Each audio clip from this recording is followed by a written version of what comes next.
मंडळी, बुधवारी जेव्हा चतुर्थी येते ना, तेव्हा त्या चतुर्थीचं महत्त्व वाढतं बरं का. खास करून ज्यांच्यावर खूप कर्ज आहे, ज्यांच्या घरात पैसा टिकत नाहीये, किंवा ज्यांचं उत्पन्न वाढत नाहीये, पगार वाढत नाहीये, किंवा व्यवसाय चालत नाहीये, अशा ज्या आर्थिक अडचणी आहेत, त्या अडचणींवर या संकष्टी चतुर्थीला केला जाणारा उपाय हा परिणाम दाखवतो आणि गणरायाच्या कृपेने आर्थिक अडचण दूर होते.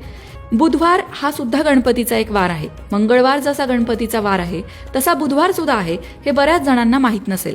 पण बुधवारी जेव्हा गणपती बाप्पाची पूजा केली जाते किंवा बुधवारी जेव्हा उपासना केली जाते ना, ती खास करून तुमच्या आर्थिक अडचणी दूर करणारी असते. आर्थिक समस्यांवर उपाय करायला जे सांगितले जातात गणपती बाप्पाशी संबंधित, ते बुधवारी करायला सांगितले जातात. मग नक्की बुधवारी काय करायचंय ते आपण बघणार आहोत. 3 जूनला यंदा संकष्टी चतुर्थी आलेली आहे, जी अधिक महिन्यातली सुद्धा संकष्टी चतुर्थी आहे आणि ती बुधवारी आलेली आहे.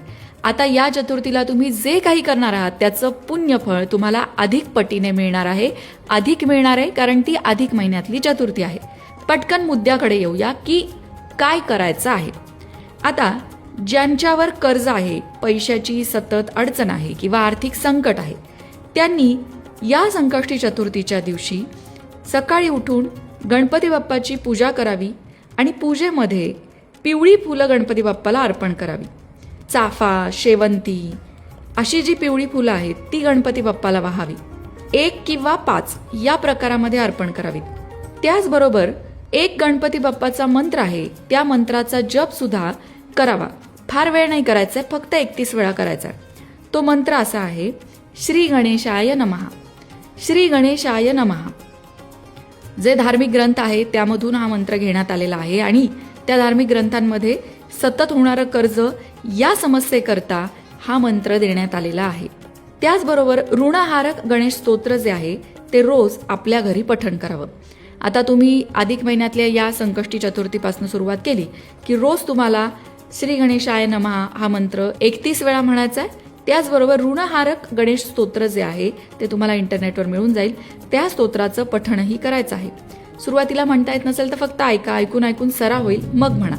आता हे किती दिवस करायचंय? किमान 1 वर्षभरी उपासना करायची आहे. त्यामुळे तुमची आर्थिक समस्या दूर होणार आहे. पण या उपासनेची सुरुवात मात्र बुधवारी आलेल्या या संकष्टी चतुर्थीपासून केलीत तर उत्तम असणार आहे. आता ज्यांना सकाळी घाई असते, गडबड असते, कामाला जायचं असतं, त्यांना सकाळी पूजा करायला जमणार नसेल तर त्यांनी संध्याकाळी करावी. तसंही गणपती बाप्पाची आरती आपण चंद्रोदय झाल्यावर करत असतो आणि 3 तारखेला रात्री चंद्रोदय आहे 9:47 तर त्या वेळेला सुद्धा तुम्ही गणपती बाप्पाची पूजा करू शकता आणि गणपती बाप्पाला पिवळी फुलं अर्पण करू शकता. त्याचबरोबर जो मंत्र आणि जे स्तोत्र सांगितलेलं आहे ते म्हणू शकता. आता बऱ्याच जणांच्या मनामध्ये एक शंका असेल की मंगळवार गणपतीचा वार आहे, आम्ही ऐकलं होतं बाबा, म्हणून तर मंगळवारी जेव्हा चतुर्थी येते तेव्हा आपण तिला अंगारक चतुर्थी म्हणतो. पण बुधवार सुद्धा गणपतीचा वार कसा? तर बुधवार हा मुळात बुध ग्रहावरून आलेला आहे आणि बुध ग्रहाची देवताच गणपती बाप्पा आहे. त्यामुळे या दिवशी गणपती बाप्पाची साधना, उपासना, मंत्रजप, स्तोत्र काहीही तुम्ही करत असाल तर त्याचा लाभ तुम्हाला होणार आहे. वारानुसार देवांची उपासना करण्याला आपल्याकडे पूर्वापार महत्त्व आहे. आता या संकष्टी चतुर्थीच्या दिवशी तुम्ही उपवास सुद्धा करा बरं का. म्हणजे तुम्ही इतर चतुर्थींना उपवास करत नसाल, पण ही अधिक महिन्यातली चतुर्थी, त्यामुळे याचं फळ जे आहे, पुण्यफळ, ते अधिक पटीने मिळणार आहे. म्हणून उपवास करणं गरजेचं. पण उपवास सोडताना सात्विक भोजन घ्यावं, कांदा लसूण विरहित भोजन घ्यावं. दिवसभर उपवास करावा. तुमच्या तब्येतीला झेपेल असा उपवास करा. फराळ किंवा फळांचा रस, फळं, हे जसं तुमच्या तब्येतीला झेपेल त्या पद्धतीने तुम्ही दिवसभर घेऊ शकता आणि रात्री मात्र चंद्रदर्शन करून गणपतीची आरती करून मग उपवास सोडायचा. पण त्या उपवासामध्ये कांदा लसूण विरहित ते भोजन असलं पाहिजे. आता उपवास तर आपण करतो. बऱ्याच जणांचा असा अनुभव असतो की तुम्ही सांगता राव, हे करा ते करा, सगळं करून झालं, काही आमच्या परिस्थितीमध्ये काही फरक पडत नाही.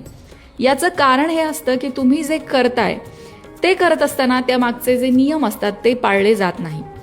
म्हणजे आता चतुर्थीच्या दिवशी उपवास करायचा, पण या दिवशी रागवू नये, खोटं बोलू नये, कुणाला फसवू नये, कुणाबद्दल मनात द्वेष निर्माण होऊ नये, कुणावरही आपल्याकडून अन्याय होऊ नये. त्याचबरोबर उगीचच चिडायचं किंवा उगीचच वाचाळासारखी बडबड करत राहायची दिवसभर, याची त्याची निंदा करायची. या गोष्टी जर तुमच्याकडनं होणार असतील तर तुम्ही जे व्रत करताय, तुम्ही जो उपवास करताय त्याचं फळ तुम्हाला मिळेल अशी अपेक्षा सोडून द्यावी. कारण मुळातच कुठलंही व्रत असतं त्या व्रताचे नियम असतात आणि त्या नियमांमध्ये सगळ्यात पहिलं म्हणजे दिवसभर शांत सात्विक वर्तन अपेक्षित आहे. कमी बोलावं, जास्तीत जास्त आपल्या कामामध्ये मग्न असताना सुद्धा ईश्वराचं चिंतन करावं. त्याचबरोबर कुणालाही अपशब्द, शिव्याशाप देऊ नये, हे सुद्धा आपल्याकडनं पाळलं जातंय ना, याची काळजी या दिवशी घ्यायला हवी. मंडळी, बुधवारी संकष्टी चतुर्थी आली तर त्याचं काय महत्त्व असतं हे आपण पाहिलं आणि त्याचा लाभ तुम्ही अवश्य घ्या. त्याचबरोबर कमेंट बॉक्समध्ये गणपती बाप्पा मोरया लिहायला विसरू नका. मंडळी, वास्तुशास्त्र, ज्योतिषशास्त्र, अंकशास्त्र यासारख्या विषयांवर तुमच्या मनात काही शंका असतील तर त्या कमेंट बॉक्समध्ये नक्की विचारा. तुमच्या प्रश्नांची उत्तरं घेऊन येण्याचा प्रयत्न आम्ही नक्कीच करू. त्याचबरोबर आणखीन कोणत्या विषयांवरचे व्हिडिओ तुम्हाला ऐकायला आवडतील ते सुद्धा कमेंट करून सांगा. म्हणजे तुम्हाला हव्या असणाऱ्या विषयांवर सुद्धा व्हिडिओ घेऊन आम्ही येऊ. अशाच प्रकारच्या माहितीपूर्ण व्हिडिओंसाठी लोकमत भक्ती चॅनलला सबस्क्राईब करा आणि बेल आयकॉनवर सुद्धा क्लिक करा. म्हणजे आमच्या नवनवीन व्हिडिओचं नोटिफिकेशन तुम्हाला मिळत राहील. तसंच योग्य आध्यात्मिक मार्गदर्शनासाठी लोकमत भक्तीच्या फेसबुक पेजला फॉलो करायला विसरू नका.